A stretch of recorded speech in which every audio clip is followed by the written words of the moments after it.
12 Reasons Why You Don't Like Being Around People. Hello everyone, welcome aboard. Today, we'll explore 12 factors behind your potential aversion to socializing. Now, let's kick things off. Picture this, it's a leisurely Saturday afternoon. After a demanding workweek, you finally have a day to unwind and savor any activity of your choice. As you begin to relax, a friend calls you, brimming with excitement, inviting you to a party they're eager to attend. But your interest doesn't align with the prospect of spending your Saturday at a social gathering. At times, you might find yourself not particularly inclined towards social interactions. However, have you ever paused to contemplate why this might be the case? Let's clarify one fundamental point: socializing is ideally meant to be an enjoyable, positive, and healthful activity. Humans are inherently social creatures, reaping physical and mental benefits from interpersonal connections. This is why we invest considerable effort in conversations, nurturing friendships, and forging meaningful bonds. It's the reason why the world is teeming with experiences designed to bring people together. Think about the multitudes that throng vibrant city streets or fill festivals and auditoriums, standing shoulder to shoulder. Every day, millions of individuals immerse themselves in such social environments. Nevertheless, not everyone seeks or relishes the same social experiences. In fact, a surprising proportion of individuals prefer solitude. Some might perceive it as unconventional or atypical for someone to opt for solitude. Such individuals are occasionally labeled as antisocial or reclusive because, in certain respects, they deviate from social and evolutionary norms. Over time, our society has linked antisocial tendencies with specific personality traits like shyness, insecurity, and self-centeredness. There's a prevailing assumption that someone who enjoys solitude must inherently struggle with social interaction. However, just because an individual's idea of enjoyment doesn't involve others doesn't automatically equate to shyness or social ineptitude. Numerous self-assured loners flourish within their social circles. Some excel as attentive listeners and engaging conversationalists. Others maintain robust relationships and harbor genuine concern for people, even if they spend the majority of their time alone. So, what exactly does it mean to be a loner, and what underlies the preference for less social interaction in some individuals? To unearth the answers, let's delve into 12 prevalent reasons why you or someone you know might not be particularly fond of being in the company of others. 1. Intellectual isolation. Certain individuals don't opt for a solitary existence. Take, for instance, highly intelligent people who frequently experience isolation because their unique perspectives and ways of perceiving the world set them apart. Even if they wish to immerse themselves in social circles, their ideas often find little resonance, and their passions are frequently overlooked. If you find yourself disliking social interactions, it could be attributed to high intelligence. Your thought processes might diverge significantly from those around you, rendering most social scenarios lonesome and vexing. 2. The introvert's dilemma. Your social inclinations are, in many aspects, an integral facet of your personality. Approximately 25% to 40% of individuals possess introverted personalities. Introverts frequently find themselves drained in bustling social scenarios. They possess limited energy reserves for socializing with friends and fulfilling social commitments, necessitating ample solitary moments to replenish their vitality.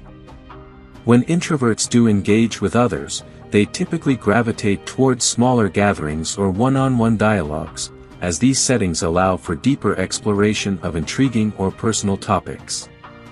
In essence, if you find that being in the company of people isn't your preference, it could very well be attributed to your inherent disposition.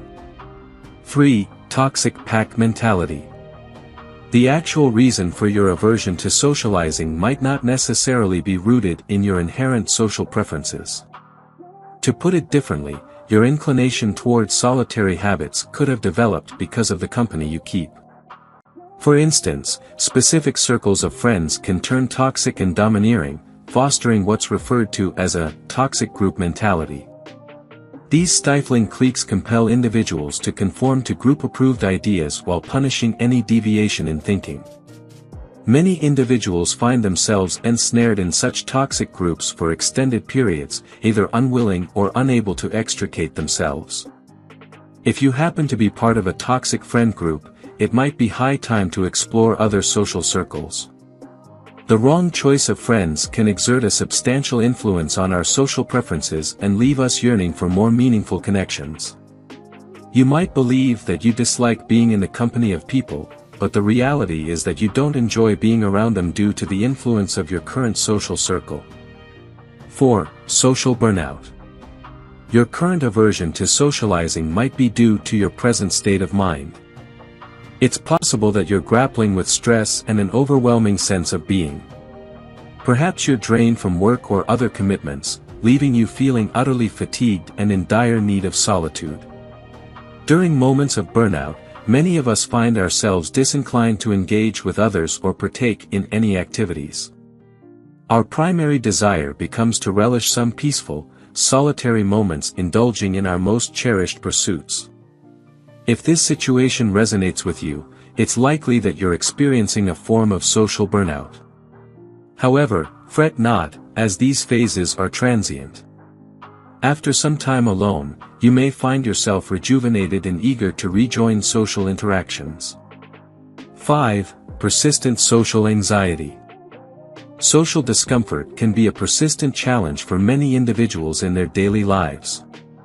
Those who consistently grapple with discomfort or unease in social settings might be dealing with a condition referred to as social anxiety.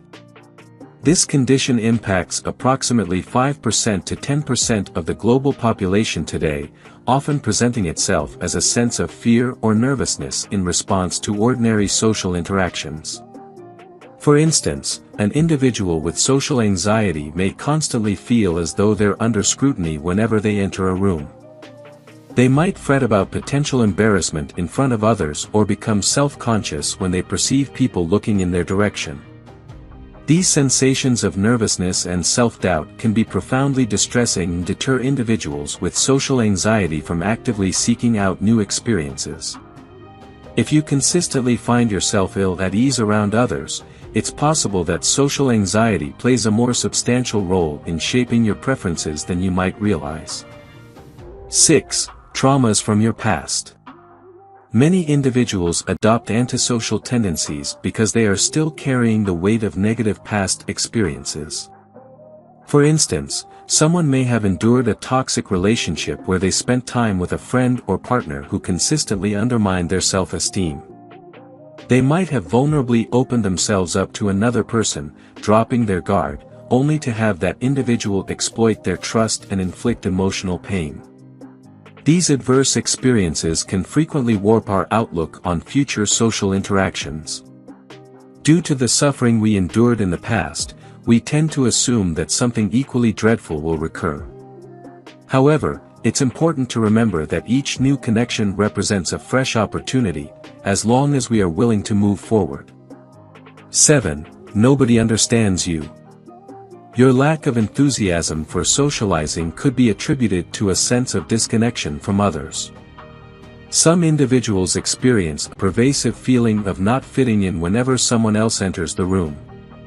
They struggle to authentically express themselves or voice their thoughts, which subsequently discourages them from engaging in conversations with people in the future. There are numerous factors that can contribute to these feelings. It's possible that they fear standing out or being misconstrued. Perhaps they hesitate because others fail to comprehend them in the way they desire to be understood. In either scenario, if you perceive a lack of acknowledgement or understanding in the company of others, you might discover greater fulfillment in spending time alone. 8. The paradox of control. Many individuals struggle with relinquishing control. They have a constant need to be aware of their surroundings, attempting to foresee outcomes and ready themselves for any potential mishaps. However, numerous social scenarios contain an abundance of variables that no single individual can effectively manage. Consequently, some individuals opt to minimize their social interactions, if not entirely avoid them. They seldom venture beyond their familiar comfort zones, as they prefer not to expose themselves to potential risks. Instead, they opt to remain within the realms of their familiarity because, ultimately, nobody understands their life better than they do. 9. Boring social obligations. Not everyone abstains from socializing due to profoundly personal motives. Some individuals refrain from spending time with others simply because they find it uninteresting. They become disengaged by the customary social rituals, such as engaging in small talk. To them, meeting people appears to be an expenditure of time and energy that yields little satisfaction, so they opt not to make the effort. Of course, this perspective doesn't hold true in all cases. There are numerous compelling reasons to forge meaningful connections with others. However, if you're not establishing fulfilling connections, you might choose to conserve your energy and refrain from engaging in social interactions. 10. Heightened sensitivity. The majority of social activities encompass a significant amount of mental and physical stimulation. If you reflect on a simple conversation, consider the multitude of elements you're required to process and remember. You not only engage in verbal and nonverbal communication but also respond to environmental stimuli, absorb new information, and navigate complex social dynamics. For individuals with heightened sensitivity, known as highly sensitive people, HSPs, this can appear as an excessive amount of stimulation to manage. HSPs often experience heightened sensitivity to emotional, physical, and social stimuli. Consequently, bustling social scenarios like parties and concerts can swiftly become overwhelming for them. If you identify as an HSP, you might opt to steer clear of social interactions at times because your brain necessitates a respite from this level of stimulation. 11. Unrealistic expectations. Our anticipations concerning others wield significant influence over our social existence. As an illustration, you might be acquainted with someone who harbors excessively lofty expectations for each of their social encounters. They anticipate every gathering to become legendary and every friendship to be eternal. They step into every situation with exceedingly high hopes, but more often than not, they exit feeling disheartened. These elevated expectations position them for disillusionment, yet on the flip side, having excessively low expectations can be equally detrimental. Assuming that every connection is destined to crumble almost guarantees unfavorable outcomes. When the cumulative weight of such disappointments becomes unbearable, you may opt to choose solitude instead. 12. The stress of pleasing people.